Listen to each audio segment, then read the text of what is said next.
தேவனாகிய கர்த்தர் மனுஷரை பார்த்து கேட்ட கேள்விகளில் ஒன்று, மல்கியா தீர்க்கதரிசியின் புஸ்தகம் 2ஆம் அதிகாரம் 10ஆம் வசனம். நம் எல்லாருக்கும் ஒரே பிதா இல்லையோ, ஒரே தேவன் நம்மை சிருஷ்டித்ததில்லையோ என்று கேட்டார். நான் உங்கள் தேவனாய் இருப்பதற்காக உங்களை எகிப்து தேசத்திலிருந்து புறப்பட பண்ணினேன். நான் கர்த்தர், என் பரிசுத்த நாமத்தை பரிசுத்த குலைச்சல் ஆக்காதிருப்பீர்களாக. இஸ்ரவேல் புத்திரர் நடுவில் நான் பரிசுத்தர் என்று மதிக்கப்படுவேன் என்று கர்த்தர் கூறியிருந்தார்.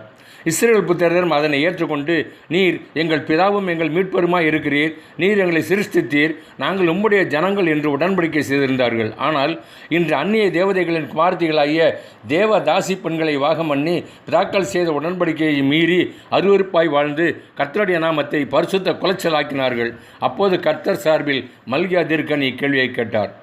இசைத்திறமை கொண்ட வாலிபன் கீபோர்டு இசைத்து சபை ஆராதனையில் அதிக உதவியாக இருப்பான்.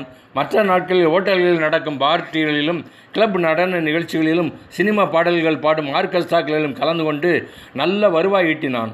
கிறிஸ்தவ வாலிபன் இவ்வாறு சிற்றின்ப களியாட்டுகளிலும் இசை வாசிப்பது சரியா என்ற கேள்வி எழுந்தபோது, நான் எங்கு சென்றாலும் சபை ஆராதனையில் தவறாது கலந்து கொண்டு கர்த்தருக்கு செய்கிறதை சரியாக செய்கிறேனே என்று கூறுவான். தேவன் நம்முடைய குறிப்பிட்ட சில நல்ல செயல்களை மட்டும் பார்த்து திருப்தி அடைகிறவர் அல்ல. நம் வாழ்வின் பிற பகுதிகளிலும் நம்முடைய செயல்கள் எப்படி இருக்கின்றன என்பதையும் கவனிக்கிறார். உங்களை அழைத்தவர் பரிசுத்தராய் இருக்கிறது போல நீங்களும் உங்கள் நடக்கைகள் எல்லாவற்றிலேயும் பரிசுத்தராய் இருங்கள் என்பதே தேவனுடைய எதிர்பார்ப்பு.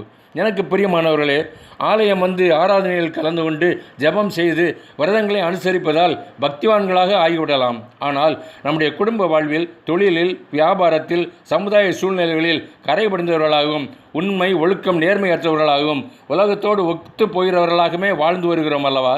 நாம் பரிசுத்தவான்களாகும்படிக்கே அழைக்கப்பட்டோம் என்று வேதம் கூறுகிறது.